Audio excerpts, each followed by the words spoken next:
Hi, I'm Talia. Hi, I'm Matthew, and we are the critics. The film we're going to be discussing today is Finding Dory, the much anticipated sequel. It's been about 13 years. It's been a very long time. we are part of the original Nemo generation. Yeah. So we were really looking forward to watching this one. Matt, do you want to tell us what you thought of it as compared to Finding Nemo?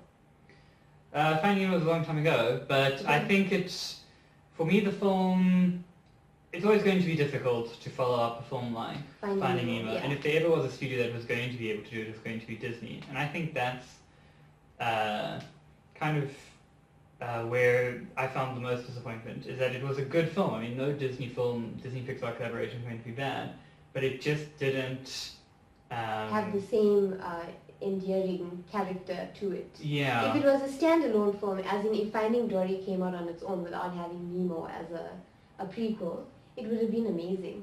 But the characters created in Nemo were just so iconic that it's hard to follow up. I mean, these just seem like secondary.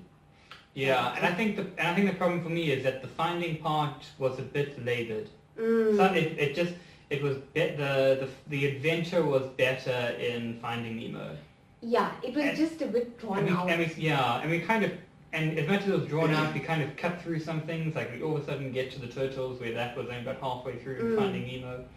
And how many times could Dory have gotten right to the point of getting her goal, and then she'd get hit out of the water and fall on the ground, or her parent in another pond, or it just became a bit. Yeah, having said that, I did really like the ending. It picked up in the ending, and there was most of the humor was in the ending. I think there were some really good moments there. Yeah. And the ending was good, and just as I was beginning to think that this was like getting too long drawn out, the feels hit hard. There definitely feels to be had. Yeah. But I don't think it's going to become the classic that Finding Nemo was.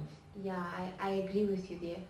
Also, the message regarding sea animals in captivity was a bit weird for me. Yeah. Because, it seemed almost like a brainwashing facility where they were placed with Sigourney Weaver's voice resounding throughout the whole day.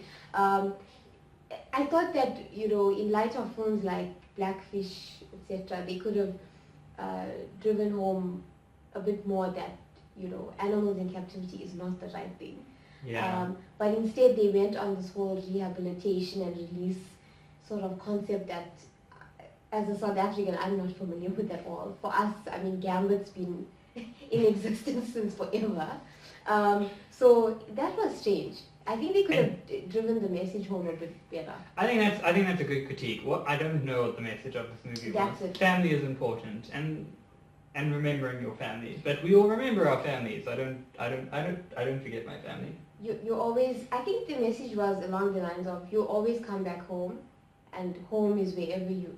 But see, that doesn't make sense. It's not wherever you are, because she went to go and find a family because her family wasn't wherever she wanted to be. And then she also wanted to be with Nemo and Marlin, so Yeah. it was a bit confusing. And also not what the trailer led it on to be. It wasn't Finding Dory, it was Dory finding her family. Yeah. So the movie should have been Finding Dory's family. But overall, it was nice to hear Ellen again. Yeah. And see all those characters that we grew up loving. I would have loved to have seen the tank fish again, because they really made that movie for me. The new characters introduced were good. I really liked the two whales, the whale shark and the... And when we got to see them, that was where the humor was. Yes, definitely, with Phil from Modern Family behind the voice.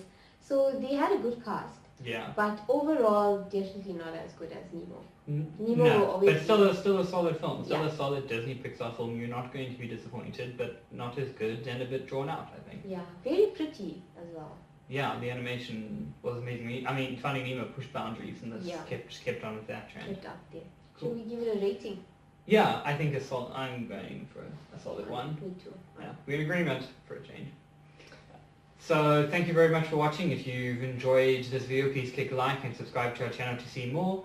You can see all of our other actions on social media, which include Facebook, Twitter, Tumblr, and Instagram. Those links are in the description box below. I'm Matthew. I'm Talia. And this has been the Critics' Review of Finding Dory.